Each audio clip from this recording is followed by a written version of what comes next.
اعوذ باللہ من الشیطان الرجیم بسم اللہ الرحمن الرحیم اقترب للناس حسابهم وهم فی غفلۃ معرضون ما یاتیہم من ذکر من ربهم محدث الا استمعوه وهم يلعبون لاہیۃ قلوبهم واسروا النجوى الذین ظلموا هل هذا الا بشر مثلکم افتأتون السحر وانتم تبصرون۔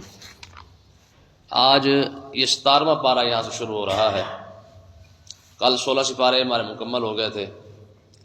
اس صورت کو صورت انبیاء کہا جاتا ہے۔ یہ جو صورت اب شروع ہو رہی ہے اس کے اندر کافی نبیوں کا ذکر کیا گیا ہے۔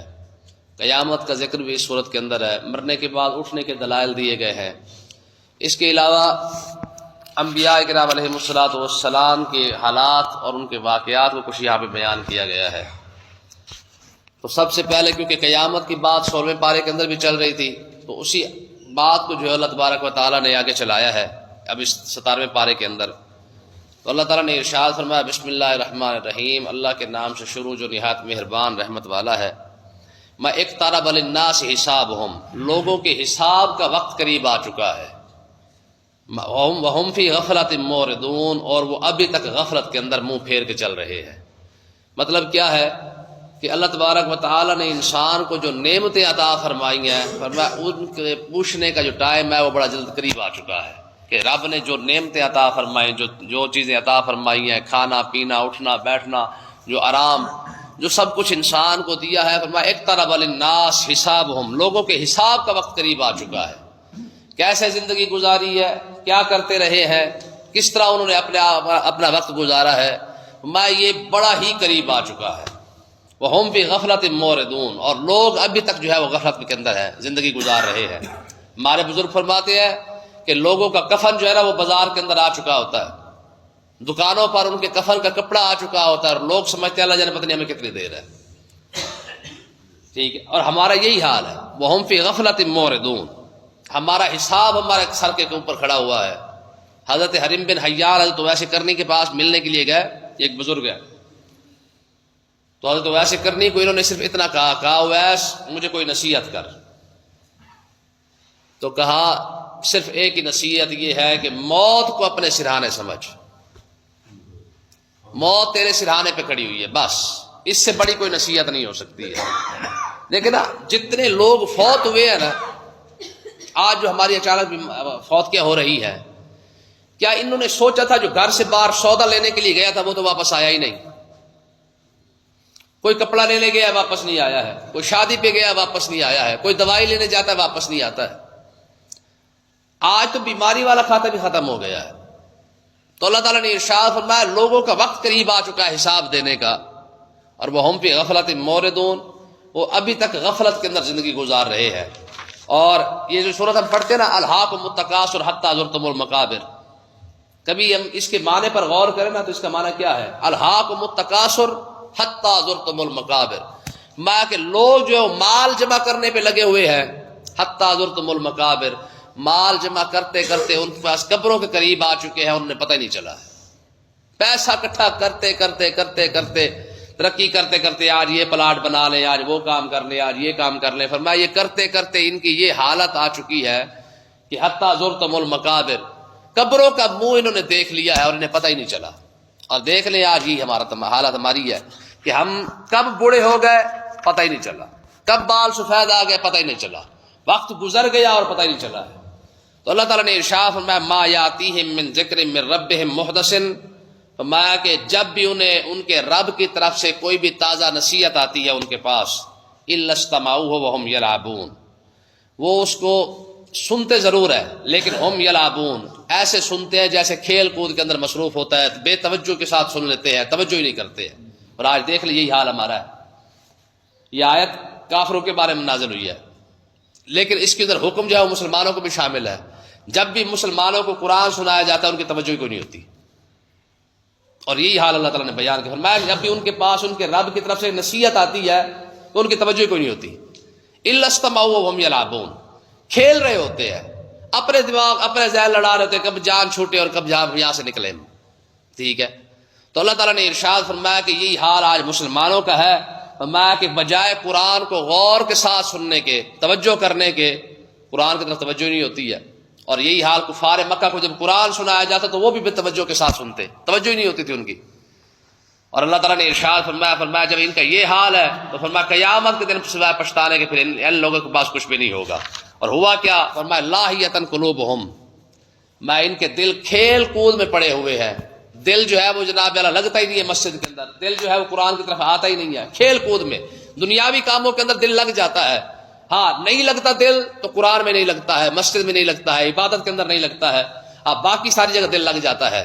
وَأَسَرُّ النَّجْوَى الَّذِينَ ظَلَمُوا، فرمایا کہ کفار نے آپس میں بیٹھ کے خفیہ مشورہ کیا، ظالموں نے کافروں نے مشورہ کیا کیا کہ الذی حل ھذا الا بشر مثلکم، میں یہ تو تمہاری طرح انسان ہی ہے.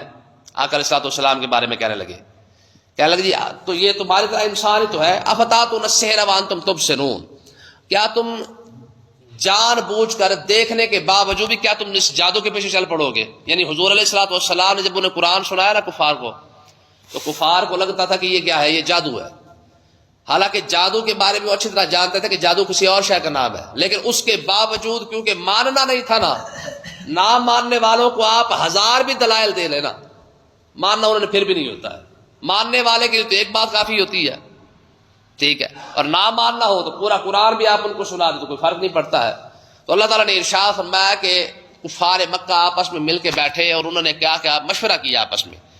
مشورہ کس بات کا کیا لگا یار یہ تمہاری طرح انسان تو ہے. تو اس کا مطلب یہ ہے کہ نبی کو اپنی طرح انسان سمجھنا یہ کافروں کا طریقہ ہے، ٹھیک ہے. قالوا لسنا کہیاتک یا رسول اللہ، صحابہ کرام کا جو عقیدہ ہے وہ بخاری شریف کے اندر موجود ہے. انہوں نے کہا یا رسول اللہ آپ جیسا کون ہو سکتا ہے. اس کا مطلب یہ کہ مسلمان کا عقیدہ یہ ہے کہ ہم اپنے نبی جیسے کم سے کم نہیں ہو سکتے. کون ہو سکتا ہے؟ لیکن کافر کیا سمجھتا ہے کہ نبی ہمارے جیسا ہے. تو یہ عقیدہ رکھنا کہ نبی بھی ہمارے جیسا ہی ہے تو یہ تو کافروں کا شیوا ہے، مسلمان کا یہ شیوا نہیں ہوتا ہے. اور پھر جب انہوں نے نبی کو اپنے جیسا سمجھا تو نتیجہ کیا نکلا؟ انہوں نے کہا جی افتاتون السحر، نبی جو معجزہ تمہیں دکھاتا ہے یا نبی کو شاید تمہیں دکھا رہا ہے یا قرآن پڑھ کے سنا رہا ہے یہ صرف اور صرف جادو ہے، اس کے علاوہ کچھ بھی نہیں ہے. وانتم تبصرون، اور تم یہ جادو دیکھ بھی رہے ہو. تو آقا علیہ الصلوۃ والسلام کے بعد جب یہ باتیں پہنچی نا کہ کفار آپ کے متعلق ایسی باتیں کرتے ہیں کہ جناب یہ تو جادو ہے اور آپ ہمارے جیسے ہی ہیں، تو حضور علیہ الصلوۃ والسلام نے کیا ارشاد فرمایا؟ فرمایا قال، اللہ تعالیٰ نے ارشاد فرمایا، میرے نبی نے فرمایا ربی یعلم القول فی السماء والارض، اور یہ سمجھتے ہیں کہ مجھ تک یہ باتیں نہیں پہنچتی ہیں، حالانکہ میرا رب تو وہ ہے جو زمین اور آسمان کے اندر جو بھی بات کی جاتی ہے میرے رب اسے جانتا ہے. یہ جو آپس میں بیٹھ کے باتیں کرتے ہیں کیا یہ سمجھتے ہیں کہ جناب مجھ تک یہ باتیں نہیں پہنچتی ہیں. تو حضور علیہ الصلوۃ والسلام نے ایک مرتبہ سامنے سے گزرے تو ابو سفیان رضی اللہ عنہ، انہوں نے کلمہ اس وقت نہیں پڑھا تھا، وہ بیٹھ کے نا ایک جگہ پہ اپنے دل میں کہہ رہے تھے، کہتے یار کاش ایک مرتبہ پھر لشکر جمع کرتا، میں پھر چڑھائی کرتا، شاید میں جیت جاتا. حضور جو قریب سے گزرے نا تو حضور نے حضرت ابو سفیان رضی اللہ تعالیٰ عنہ کے سینے پہ ہاتھ مارا اور آپ نے فرمایا تو پھر کرے گا، پھر شکست کھا جائے گا. وہ پریشان ہو کے بیٹھ گئے، کہتے یار یہ بات تو میں دل میں کر رہا تھا، آپ تک کیسے پہنچائی ہے؟ حضور نے ارشاد فرمایا یہی تو میری نبوت کی دلیل ہے. ٹھیک ہے، دو بندے آپس میں نا مکہ کے سائے میں بیٹھ کے بات کر رہے تھے، کہتے یار اگر ایک بندہ غریب تھا، اس نے کہا اگر کوئی میرا خرچہ اٹھا لینا تو میں جا کر جو ہے وہ محمد نبی صلی اللہ علیہ وسلم معاذ اللہ آپ کو شہید کر دوں گا. تو دوسرے نے کہا ٹھیک ہے میں تمہارا خرچہ اٹھاتا ہوں، تم جا کے شہید کر دو. جب وہ آیا نا مدینے آیا، اور آیا کس نیت سے؟ حضور کو شہید کرنے کے لیے. تلوار اس نے گلے میں ڈالی ہوئی ہے اور حضور علیہ الصلوۃ والسلام وہ پاس آ کے آپ نے فرمایا کیسے آیا ہے؟ اس نے کہا جی میں تو ملنے آیا تھا. آپ نے ارشاد فرمایا مکے کے سائے میں بیٹھ کے باتیں نہیں کر رہا تھا کہ اگر کوئی میرا خرچہ اٹھا لے تو میں جا کے شہید کر دوں گا. ٹھیک ہے، انہوں نے کہا خدا کی قسم اس وقت تو میرے اور اس کے علاوہ تو تھا ہی کوئی نہیں، ہم دو بندے آپس میں بیٹھ کے باتیں کرتے. آپ کو کس نے بتایا؟ فرمایا ظالم یہی تو میرے نبی ہونے کی دلیل ہے کہ تم مکہ میں بیٹھ کے بات کرو، میں مدینے میں بیٹھ کے سن لیتا ہوں. حضرت عباس رضی اللہ تعالیٰ نا جب کلمہ پڑھا آپ کے چچا نے، تب ہوا کیا؟ حضرت عباس رضی اللہ تعالیٰ عنہ نے اپنی حضرت ام فضل اپنی بیوی کو، حضور کی چاچی کو، آپس میں میاں بیوی بیٹھے ہوئے ہیں اور بدر کے اندر جو ہے وہ آنے لگے تھے. اب انہوں نے حضرت عباس نے کہا حضرت ام فضل کو کہ یہ 40,000 روپیہ تمہارا ہے، 20,000 روپیہ فلانے کا ہے، 20,000 فلانے کا ہے، 20,000 فلانے کا ہے، اگر میں جنگ کے اندر مارا جاؤں تو یہ پیسے اس طرح خرچ کر لینا. تو جب یہ بدر کے اندر قید ہو کے آیا نا تو حضور نے خود ارشاد فرمایا عباس اگر کسی کے آ بھی جائے نا، کسی کے ہاتھ چڑھ جائے تو عباس کو شہید نہیں کرنا، قتل نہیں کرنا ہے، کیونکہ وہ مجبوراً آ رہا ہے۔ جب یہ قید ہو کے آئے نا مدینے کے اندر تو فدیہ رکھ دیا گیا بدر کے قیدیوں کا کہ کوئی آئے پیسے دے جائے اور اپنے آپ کو آزاد کروا لے۔ تو جب ان کی باری آئی حضرت عباس کی تو حضور نے ارشاد فرمایا چاچا پیسے دو اور گھر جاؤ۔ انہوں نے کہا میرے پاس تو ہے ہی نہیں۔ حضور نے ارشاد فرمایا گھر بیٹھ کے جو چاچی کو کہہ رہا تھا ابھی 20,000 اس کے ہے، 30,000 اس کے ہے، 40,000 اس کے ہے، وہ پیسے کدھر گئے ہیں؟ تو انہوں نے وہیں پہ کلمہ پڑھ لیا۔ انہوں نے کہا خدا کی قسم یہ بات میرے اور آپ کی چاچی کے درمیان ہی تھی، ٹھیک ہے، اس کو تو تیسرا سننے والا کوئی نہیں تھا۔ تو مطلب کیا ہے کہ ظالموں نے واسر نجم الذین ظلموا، فرمایا کہ جب ظالموں نے خفیہ مشورہ کیا نا تو اللہ تبارک و تعالیٰ نے یہ خفیہ بات کیا کی، انہوں نے کہا یار ہمارے جیسا انسان ہے، ہم اس کی پیروی کیسے کر رہے ہیں؟ تو حضور علیہ السلام نے ارشاد فرمایا تم گھروں میں بیٹھ کے جو بات کرتے ہو میرا رب اسے سن رہا ہے اور مجھے اس کا علم بھی عطا فرما دیتا ہے۔ قال ربی یعلم القول فی السماء والارض، فرمایا تم مکے میں بیٹھ کے گھروں کی باتیں کرتے ہو، آسمان اور زمین کے اندر جو بھی بات ہوتی ہے میرا رب اسے جانتا ہے، ٹھیک ہے، وہ سمیع العلیم، کیونکہ وہ سننے والا بھی ہے جاننے والا بھی ہے۔ اور آگے کیا ہوا؟ بل قالوا اضغاث احلام۔ اب دیکھیں کفار مکہ نے پیترے کس طرح بدلے، پہلے وہ کہنے لگے جادو ہے، پھر کہنے لگے جی بل قالوا اضغاث احلام، نہیں یہ محمد عربی جو قرآن ہمیں سناتے ہیں نا یہ جھوٹے خواب ہے۔ اب کیونکہ جواب ان کے پاس کوئی نہیں تھا نا کہ اس کا مقابلہ کیسے کیا جائے قرآن کا، تو کہنے لگے جی یہ جھوٹے خواب ہی ہیں، اس کے علاوہ کچھ نہیں ہے۔ پھر کہنے لگے نہیں، لوگوں نے کہا جھوٹے خواب کیسے ہیں؟ اب جب لوگوں نے اعتراض کیا تم جو کہتے ہو کہ محمد عربی جو سنا رہے ہیں یہ جھوٹے خواب ہے، انہوں نے کہا جھوٹے خواب ایسے تو نہیں ہوتے، اس کا مقابلہ ہی نہیں ہو رہا۔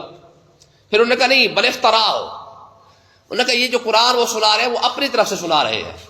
پھر لوگوں نے کہا، انہوں نے کہا یار اگر اپنی طرف سے سنا رہے ہیں تو تم بھی اس جیسا بنا کے دکھاؤ، تم بھی تو عربی ہو، تم بھی اسی زمانے میں جی رہے ہو۔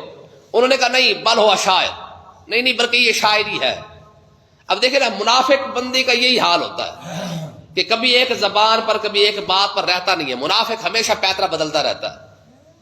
اب ایک بات انہوں نے یہ کی، پہلے کہنے لگے جناب یہ انہوں نے جھوٹے خواب بنائے ہیں قرآن کے بارے میں کہنے لگے، پھر کہنے لگے جناب نہیں انہوں نے اپنی طرف سے قرآن بنا لیا ہے، پھر کہنے لگے نہیں جی یہ شاعری ہے۔ تو انہوں نے کہا اگر یہ سارا کچھ جو شاعری ہے تو تم بھی اس جیسا بنا کے لے آؤ۔ تو لوگوں نے جب اعتراض کیا کہ اگر قرآن تمہیں شاعری لگتا ہے تو پھر تم بھی تو شاعر ہو نا، تم بھی تو اپنے شعر بنا کے دکھا دو، بڑے بڑے شعر تم پڑھتے ہو، تو قرآن جیسا شعر کوئی تم بھی بنا کے دکھا دو۔ پھر نہ بن سکا تو پھر کہنے لگے آخری بات جو کفار مکہ نے کی، کہنے لگے جناب فَلَيَأْتِينَ بِآيَاتٍ كَمَا أُرْسِلَ الْأَوَّلُونَ، ہمارے پاس بھی ایسی نشانیاں کو لے کے آئیں جیسے پچھلے رسول لائے تھے۔ لوگوں نے کہا بھی اور کتنی نشانیاں تم نے دیکھنی ہے؟ ابھی تم نے کہا چاند کو ٹکڑے کر دو، انہوں نے چاند ٹکڑے کر کے دکھا دیا ہے۔ تم نے کہا سورج موڑ کے دکھاؤ، سورج موڑ کے دکھا دیا ہے۔ تم نے کہا پتھر کلمہ پڑھ لے تو پتھر کلمہ پڑھ رہے ہیں۔ حضرت اکرمہ ابو جہل کا بیٹا ہے، نصیبوں کی بات ہے نا کہ باپ کتنا بڑا بدبخت ہے اور بیٹا کتنا بڑا خوش نصیب ہے، ٹھیک ہے۔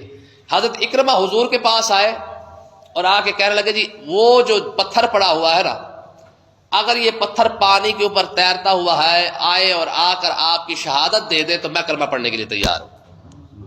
حضور نے فرمایا اکرمہ دیکھ لے واقعی پڑھے گا؟ کہا جی واقعی پڑھوں گا۔ حضور علیہ السلام نے ایسے پتھر کو اشارہ کیا، وہ پانی کے دور پڑا تھا ادھر دوسرے کنارے پہ، وہ پتھر وہیں سے تیرتا ہوا آیا اور آ کے اس نے لا الہ الا اللہ محمد رسول اللہ پڑھا اور گواہی دی حضور کی کہ حضور واقعی اللہ کے سچے رسول ہے۔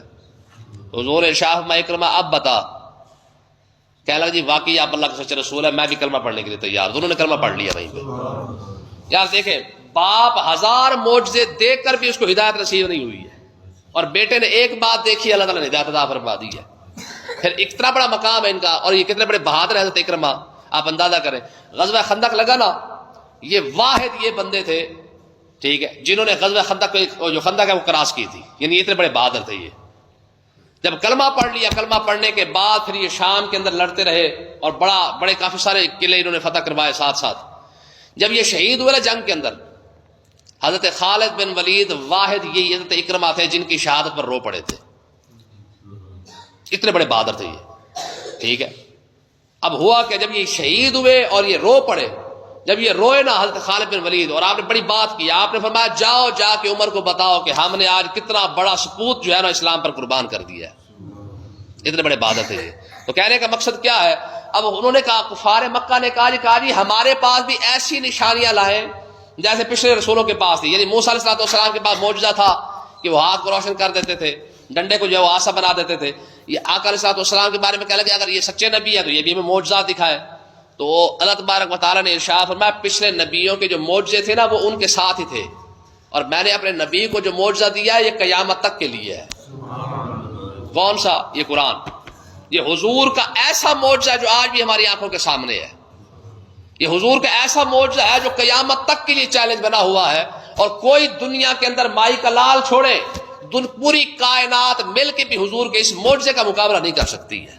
پوری کائنات مل کے. وَادْعُوا شُهَدَاءَكُم مِّن دُونِ اللَّهِ، اللہ تعالیٰ نے ارشاد فرمایا رب کو چھوڑ کے فرشتے آ جائے، انسان آ جائے، جنات آ جائے، کوئی بھی دنیا کی مخلوق ہے نا، سارے فرشتے، سارے انسان، سارے جنات مل کر بھی حضور کے اس قرآن کا معجزہ کا مقابلہ نہیں کر سکتی ہے سوائے رب، کیونکہ یہ رب کا اپنا کلام ہے. رب چاہے تو دوسرا کلام عطا فرما دے، وگرنہ اس جیسا کلام مخلوق کے بس کی بات نہیں ہے. یہ حضور کا اتنا بڑا معجزہ ہمارے سامنے ہے، پھر اس کے زیر زبر کے اندر فرق نہیں آ سکتا ہے. لیکن افسوس تو ہم پر ہے کہ ہمارے پاس اس کو پڑھنے کا ٹائم نہیں، اس کو سمجھنے کا ٹائم نہیں ہے. اللہ پاک سمجھنے کی توفیق عطا فرمائے.